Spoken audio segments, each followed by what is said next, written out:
नमस्कार दोस्तों, आप सभी का स्वागत है आज के विचार में। तो आज 26 अक्टूबर। तो आज का मुख्य विचार है, जब तक औरत की परिस्थिति बदल नहीं जाती, अच्छी नहीं हो जाती, तब तक संसार में कुछ भी अच्छा नहीं हो सकता। तो ये था आज का मुख्य विचार। और अब बात करते हैं 26 अक्टूबर के साथ जुड़ी हुई विशेष घटनाओं के बारे में। तो 26 अक्टूबर 1863 में रेड क्रॉस जो सोसाइटी है हमारे दुनिया में, तो रेड क्रॉस जो घायल सैनिकों की मदद के लिए अंतर्राष्ट्रीय जो कमेटी की स्थापना की गई,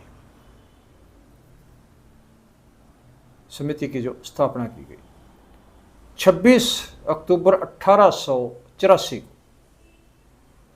गदरी बाबा हरनाम सिंह टुंडीलाट का गांव कोटली नौद सिंह वाला में, जो कि होशियारपुर में है, वहाँ उनका जन्म हुआ।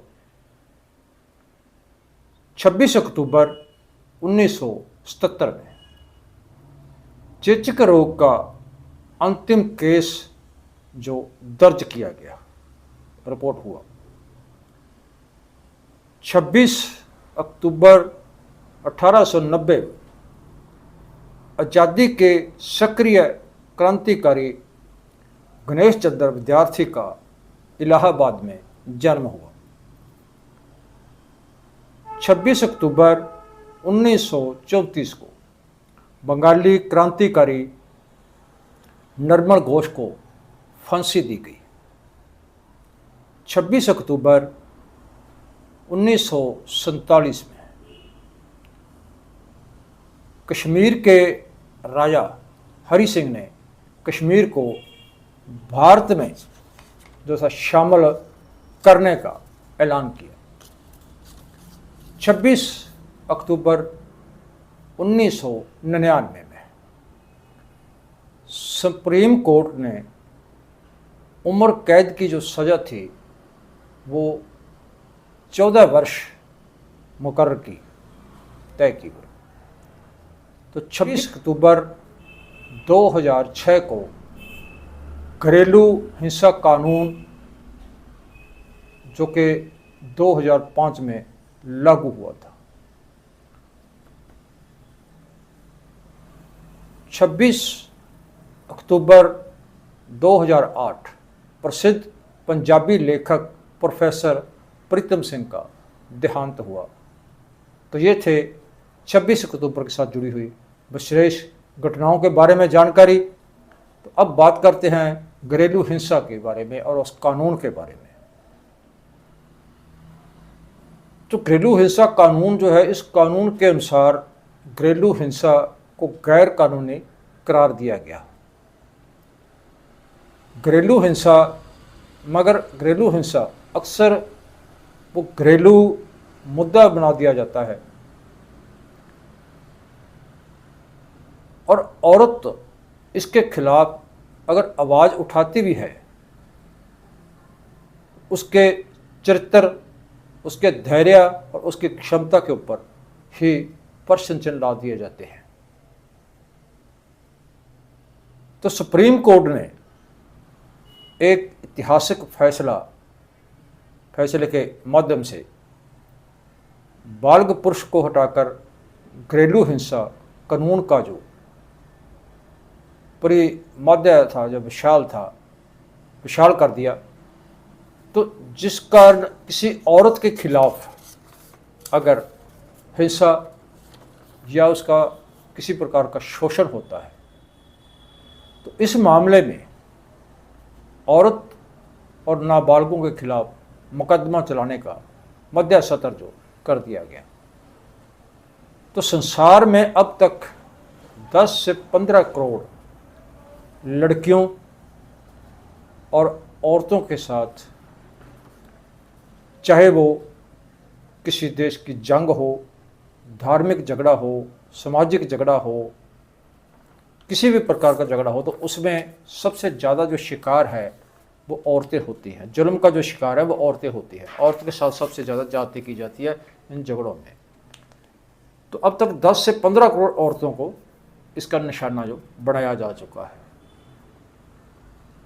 तो ये सब कुछ एक बदला लेने की भावना से किया जाता है कि अगर किसी मर्द से बदला लेना होता है तो उसको, जो उस तशद्दुद की शिकार है, जो जुल्म की शिकार है, उसको औरत को बढ़ाया जाता है। तो उसमें हर एक प्रकार की उसके साथ हिंसा की जाती है। ज़्यादातर उसके साथ रेप, बलात्कार जैसी घटनाएं होती हैं जो पिछले समय में हम देख रहे हैं। तो बहुत सारी ऐसी ताज़ा घटनाएं भी हुई हैं हमारे समाज में। तो 1994 में हमारे पड़ोसी देश में भी 2.5 से 5 लाख औरतों के साथ इस तरह का कुकर्म किया गया। ये एक ऐतिहासिक विषय, काफ़ी लंबी बात है, और एक जंग के दौरान भी ये ऐसा हुआ था। तो इस कानून के अनुसार राज्य सरकार और केंद्र सरकार को ही इसका जवाब दो जो है या इसका जिम्मेवार ठहराया गया है कि उसकी ही जिम्मेवारी है इसको रोकने की। तो इसका जो फैसला है वो 60 दिनों में, यानी 2 महीने के अंदर अंदर के लिए करने के लिए कहा गया है। तो कुछ समय पहले यूएन ने विश्व जनसंख्या फंड और इंटरनेशनल जो सेंटर फॉर रिसर्च और वुमेन की ओर से भारत के 7 राज्यों के जो थे वो एक सर्वे किए गए, जिसके अनुसार 10 में से 6 मर्द अपनी पत्नी के साथ हिंसक व्यवहार करते हैं। तो इस रिपोर्ट के अनुसार 60% जो मर्द हैं, पुरुष हैं जो, तो वो ये मानते हैं कि उन्होंने अपनी पत्नी के साथ हिंसक जो है बर्ताव जो है वो किया है और करते हैं। तो इस हिंसा में जो मुख्य 4 भाग आते हैं। पहली मानसिक हिंसा, शारीरिक हिंसा और आर्थिक हिंसा इत्यादि जो है। तो इनकी ये परेशानियां इसमें दरपेश की गई हैं इस दायरे में।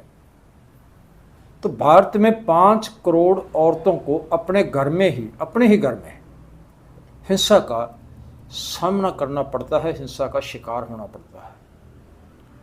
तो इनमें से सिर्फ 0.1% औरतें ही ऐसी हैं जो हिंसा के खिलाफ थाने में रपट लिखाती हैं या वो प्रशासन का सहारा लेती हैं, जब वो मामला दर्ज करवाती है, या मामला कह लो कि दर्ज होता है। 0.1%। तो अपने विवाहित जीवन को बचाए रखने के लिए औरत ज़्यादातर इस मामले में चुप रहती है। उनके द्वारा जो उनके ऊपर जो हिंसा की जाती है तो वो चुप रहती है अपने विवाहित जीवन को कायम रखने के लिए। तो पति इस मजबूरी का पूरा फ़ायदा उठाते हैं। और कई बार ऐसा होता है कि पुलिस में केस जाने के बाद भी जो है वो रिपोर्ट जो है, जो फैसला जो है, वो पति के हक में ही दे दिया जाता है, या वो पंचायत में इस तरह का जो कारण जाने के बाद भी वो फैसला जो पंचायती भी फैसला है वो भी पति के अधिकार में ही दे देती है। कारण है कि उस घर को बचाने के लिए, टूटने से बचाने के लिए। लेकिन इसका जो खमियाजा है वो औरत को ही भुगतना पड़ता है, सहन करना पड़ता है। तो अदालतों में लंबी लंबी तारीखें और समाज के तीखे कटाक्ष औरत के विरोध में जो हमेशा ही चलते हैं। तो पुरुष समाज जो है, क्योंकि समाज के ऊपर जो है पुरुष का, मर्दों का जो गलबा है, तो औरतों की सुरक्षा की जिम्मेवारी भी कोई भी समझने के लिए तैयार नहीं है। ना ही उस तरह की, चाहे वो कानून है, हमारे देश में कानून है औरतों के पक्ष में, बहुत सारे कानून हैं, लेकिन वो कानून भी उतने कारगर साबित नहीं हो रहे औरतों की सुरक्षा के लिए। तो ना उसमें प्रशासन कुछ कर पा रहा है और ना ही परिवार उसकी कोई गारंटी देता है। तो 2013 के एक आंकड़ों के अनुसार भारत में हर 5 मिनट में घरेलू हिंसा का एक मामला जो है, एक केस है जो वो दर्ज होता है पूरे भारत में। तो औरतों के अधिकार के साथ संबंधित तो 40 से भी ज़्यादा कानून बनाए जा चुके हैं।